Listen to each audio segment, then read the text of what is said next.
द्वितीय विश्व युद्ध के सबसे खतरनाक सिपाही की कहानी लेकर आए हैं हम, जिसे दुनिया रेड घोस्ट के नाम से जानती है। अगर गौर करें तो रूसी और जर्मन सैनिक जंग नहीं चाहते थे, क्योंकि उन्हें अंदाजा था कि नुकसान दोनों मुल्कों का होगा, लेकिन हिटलर ने उन्हें बंधनों में बांध रखा था। कहानी की शुरुआत होती है 3 जर्मन सिपाहियों से, जो एक जोड़े को कैद किए हुए थे और उनके सिर ढके हुए थे। जब सैनिक उनके चेहरे देखते हैं तो हैरान रह जाते हैं, क्योंकि वो शख्स पूरी तरह हिटलर जैसा दिखाई देता है। असल में वो जोड़ा रूसी फौजियों की वर्दी पहने हुए था। जब कमांडर उनसे सवाल करता है कि तुम क्या काम करते हो, तो वो बंदी कहता है कि वो एक ड्रामा आर्टिस्ट है।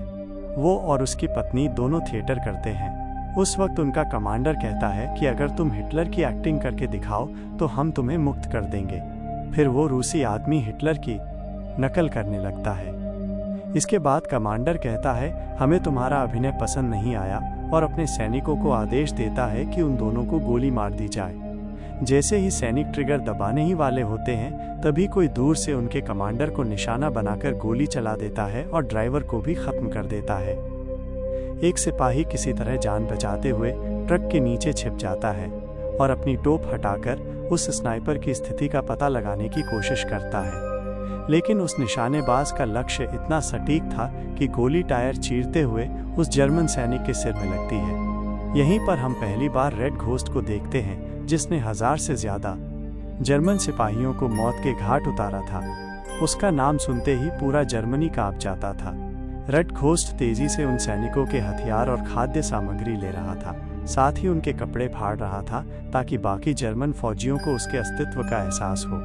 वहीं वो थिएटर आर्टिस्ट रेड घोस्ट को बता रहा था कैसे उन्हें और उसकी पत्नी को पकड़ा गया। वो दोनों जोड़े उसका आभार जताते हैं, लेकिन वो बिना कोई शब्द बोले वहां से चला जाता है। थोड़ी देर बाद वहां जर्मन सैनिक पहुंचते हैं और फौजियों की लाशें देखकर कहते हैं, इतनी निर्दयता से सिर्फ रेड घोस्ट ही मार सकता है। एक जर्मन कर्नल कहता है कि पिछले 3 महीनों में रेड घोस्ट ने 800 से ज्यादा जर्मन सैनिकों की जान ली है। इसके बाद कर्नल मेजर ब्राउन को नियुक्त करता है और कहता है कि अब रेड घोस्ट की जिम्मेदारी उसे सौंपी जाती है। अगले दृश्य में हम देखते हैं कुछ रूसी सैनिकों का दल, जो जंगल के रास्ते से आगे बढ़ रहा था। उनके चारों ओर रूसी फौजियों की लाशें पड़ी थी। उनके साथ एक मेजर भी था, जिसे कमर में गोली लगी थी। रूसी सैनिक इतने भूखे और प्यासे थे कि कुछ भी हाथ लगते ही खा लेते। उनके साथ एक महिला भी थी, एक नर्स जिसका नाम रेवा था और जो गर्भवती थी। वो मेजर का ध्यान रखती थी। जब सभी सैनिक रात में आराम कर रहे थे, तब मेजर लेफ्टिनेंट से सिगरेट मांगता है और अपने साथियों से कहता है, तुम लोग मुझे यहीं छोड़कर धीरे धीरे आगे बढ़ जाओ, क्योंकि मैं तुम्हारे लिए बोझ नहीं बनना चाहता। इतना कहकर वो अपनी जान दे देता है। आगे हम देखते हैं सोवियत फौज के सभी सिपाही एक गांव में पहुंचते हैं, जहां जर्मन सैनिकों ने भोजन में जहर मिला रखा था। जैसे ही एक सिपाही खाने की कोशिश करता है, दूसरा उसका हाथ पकड़ लेता है और खाना नीचे गिरा देता है।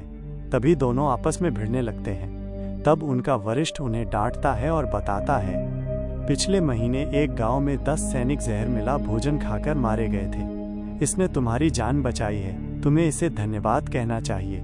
कुछ समय बाद वो सीनियर एक गोदाम में रूसी फौजियों की लाशें देखता है, जो जहरीला खाना खाकर मरे थे। अगले दृश्य में हम देखते हैं जर्मन सैनिक जो धीरे धीरे गांव की ओर बढ़ रहे थे। उधर लेफ्टिनेंट सर्जन से कहता है कि तुम रेवा के पास रहो और उसका ध्यान रखो, हम पास वाले गांव से राशन लाते हैं। उनके जाते ही जर्मन सैनिक गांव में घुस आते हैं और हर घर की तलाशी शुरू कर देते हैं। मेजर ब्राउन जब एक मकान के अंदर जाता है तो कहता है, इतना सारा भोजन यहाँ क्यों रखा गया है? उसका सिपाही जवाब देता है, हमने खाने में जहर मिलाया है। पिछले हफ्ते 10 रूसी फौजियों ने ये जहरीला खाना खाकर अपनी जान गंवाई थी। आगे हम देखते हैं सर्जन को, जो रेवा को वहीं छोड़कर अपने साथियों के पास लौट आया था।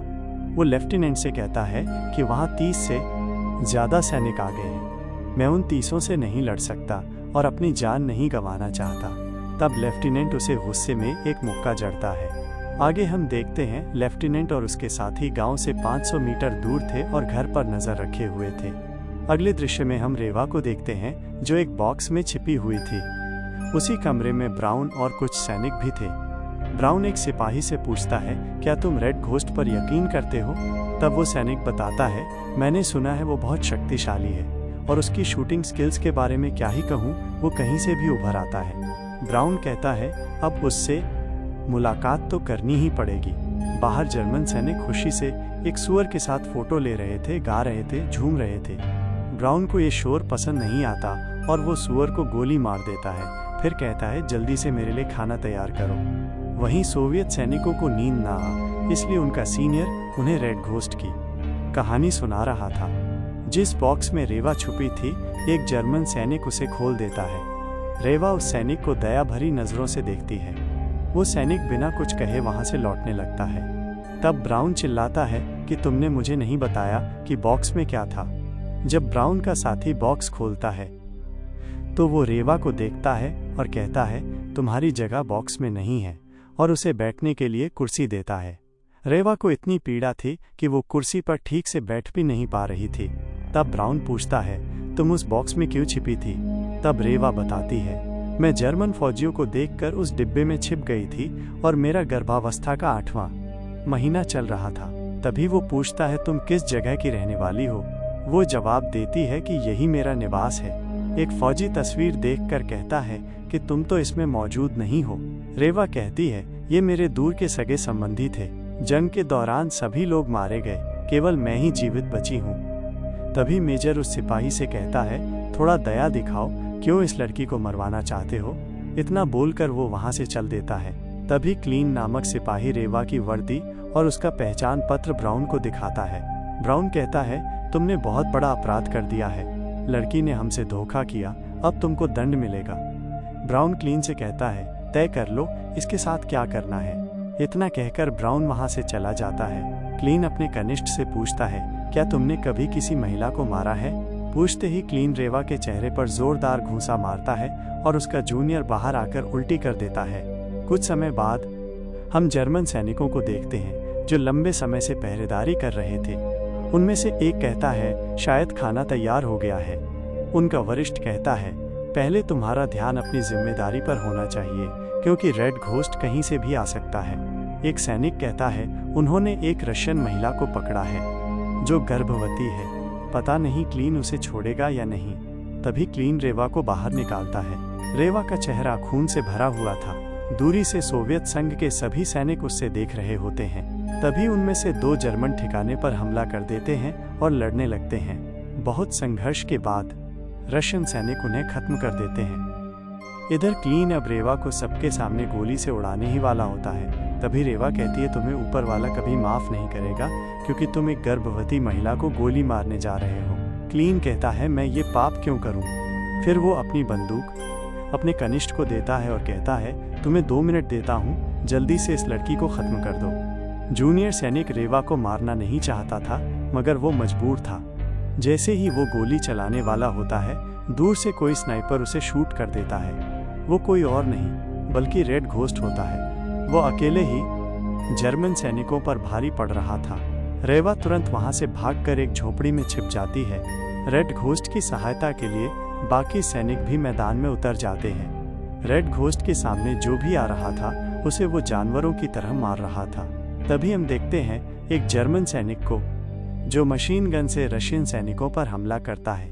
पीछे से रेड घोस्ट आकर उस सैनिक को भी खत्म कर देता है।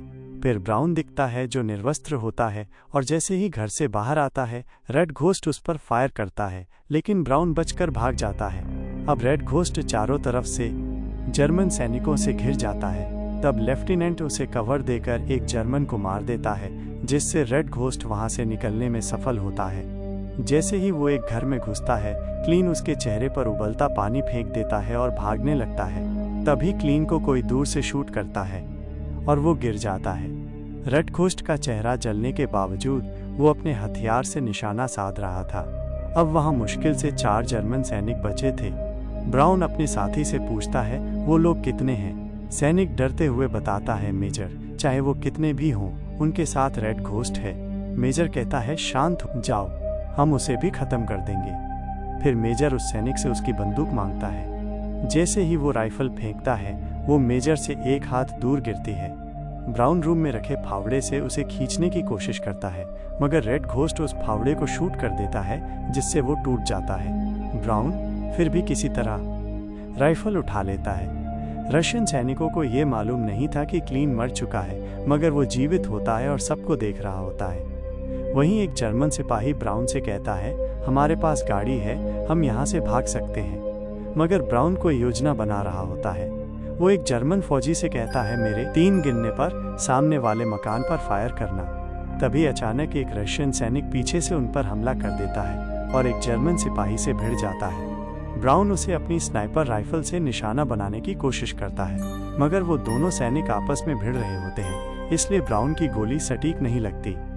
जैसे ही रशियन सिपाही उसे घर से बाहर धकेलता है, ब्राउन और रशियन सैनिक मिलकर उसे मार गिराते हैं। तब ब्राउन को एहसास होता है उसने अपने ही आदमी को खत्म कर दिया है। वहीं बचा हुआ एक जर्मन सिपाही लगातार रशियन सैनिकों पर बम फेंक रहा था। जैसे ही वो भागने की कोशिश करता है, सर्जन उसे गोली मार देता है। अब अंत में सिर्फ मेजर ब्राउन जीवित बचा था। वो अपनी जान बचाने के लिए लड़की की पोशाक पहनकर वहां से भाग निकलता है। अब जहां रेड घोस्ट छिपा था, उस कमरे के सामने सभी सैनिक अपने हथियार ताने बैठे थे और उससे दरवाजा खोलने को कह रहे थे। जैसे ही रेड घोस्ट दरवाजा खोलता है, भूख के कारण बेहोश होकर गिर जाता है। अब सोवियत फौजियों को खाना मिल गया था। वे सब भरपेट भोजन कर रहे थे और रेड घोस्ट की चर्चा कर रहे थे। उनका अफसर कहता है कि रेड घोस्ट ने अकेले जर्मन सैनिकों की हालत खराब कर दी। उसे हराना किसी के बस की बात नहीं है। रेड घोस्ट एक असाधारण योद्धा है। सर्जन खाना लेकर अपने उस साथी को देने जाता है जो बाहर पहरा दे रहा होता है। वो क्लीन की लाश से टकराता है और गुस्से में उसे एक ठोकर मारकर चला जाता है। अब रशियन सैनिक सोच रहे थे कि अगला हमला कहाँ करना चाहिए। उधर जर्मन फौजियों की गाड़ियां तेज बर्फबारी में फंसी हुई थी। उनका अधिकारी उन्हें डांट रहा था क्योंकि वे बहुत धीरे काम कर रहे थे। तभी एक सैनिक दूर किसी को देखता है। जैसे ही वो पास आता है, पता चलता है वो ब्राउन है, जिसने औरत की पोशाक पहन रखी है। इसके बाद रेवा को पेट में तेज दर्द होता है। अब वो वक्त आ गया था जब रेवा एक बच्चे को जन्म देने वाली थी। सोवियत सैनिकों में केवल एक स्त्री थी, रेवा। उसे सहारा देती है और कहती है, मैंने 3 बच्चों को दुनिया में लाया है, तुम चिंता मत करो, ये भी बेटा ही होगा।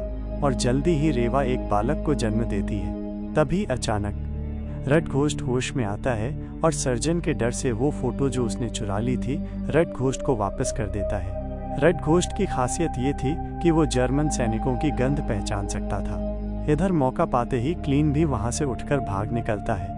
ब्राउन को उसका अधिकारी डांटते हुए कह रहा था, वो 5 लोग और तुम 30 होकर भी उन्हें नहीं हरा सके। ब्राउन जवाब देता है, अब मैं चुप नहीं बैठूंगा, मैं अपने अपमान का बदला जरूर लूंगा। इतना कहकर वो फिर से उसी गांव की तरफ रुख करता है। इधर रशियन फौजी भी पूरी तैयारी के साथ हथियार लेकर तैयार हो जाते हैं। पता चलता है कि ब्राउन के साथ उसका सीनियर भी जंग के मैदान में पहुंच गया था और रॉकेट लॉन्चर से घरों पर हमला कर रहा था। पूरा गांव तहस नहस हो रहा था।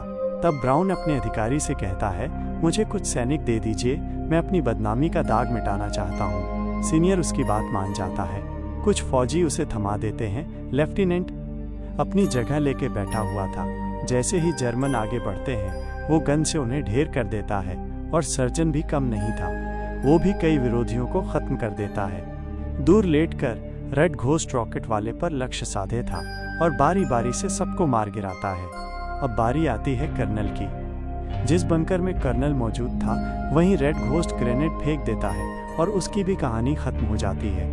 कर्नल की मौत के बाद सारे सिपाही ब्राउन की बात मानने लगते हैं और आगे बढ़ते हैं। जिस मकान में रेवा थी, उसी में एक जर्मन फौजी बम फेंक देता है, लेकिन रूसी सैनिक होशियारी से उसे पकड़कर उसी जर्मन पर फेंक देता है।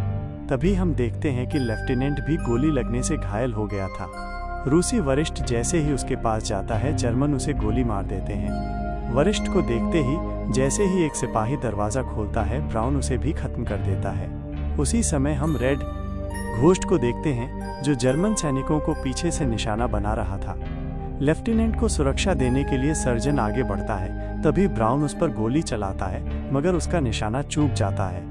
इधर रेवा और एक रूसी सैनिक मिलकर एक जर्मन से भिड़ते हैं। सर्जन लेफ्टिनेंट को सुरक्षित करने में सफल हो जाता है और उसे पानी पिलाता है। फिर मशीन गन लेकर खुले मैदान में जाता है। काफी गोलियां झेलने के बावजूद भी वो बहुत से जर्मन को ढेर कर देता है। तभी पीछे से एक जर्मन उस पर बम फेंकने आता है, मगर लेफ्टिनेंट उसे पकड़ लेता है और बम का सेफ्टी खोल देता है, जिससे दोनों मारे जाते हैं। तभी ब्राउन आता है और सर्जन को सिर में गोली मार देता है। अब ब्राउन के सामने रेड घोस्ट खड़ा होता है और उसे अपनी बेइज्जती का बदला भी लेना होता है। दोनों के बीच मुकाबला होता है और ब्राउन रेड घोस्ट को मारकर घायल कर देता है और उसे जमीन पर गिरा देता है। फिर एक फौजी की बंदूक उठाकर रेड घोस्ट पर गोली चलाने वाला होता है। तभी पास पड़ा एक फावड़ा रेड घोस्ट उठा लेता है और ब्राउन के पेट में मारता है। अब सबको लगता है कि लड़ाई खत्म हो गई।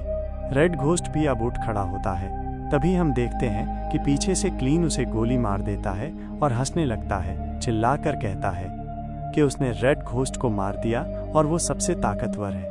तभी किसी ने क्लीन को भी गोली मार दी। हम देखते हैं कि वो कोई और नहीं बल्कि एक रूसी फौजी था। सीन कट होकर दिखाया जाता है कि कुछ जर्मन सिपाही एक गांव में घुसकर वहां के लोगों को तंग कर रहे थे और पूछ रहे थे कि रेड घोस्ट कहाँ है। तभी एक शख्स कहता है कि वो चित्रकार है।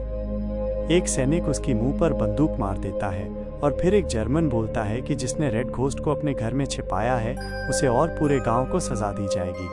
अगर तुम लोग उसका पता बता दो तो सबको माफ कर दिया जाएगा। अगर किसी ने कुछ नहीं बताया तो इस आदमी को बेरहमी से मारा जाएगा।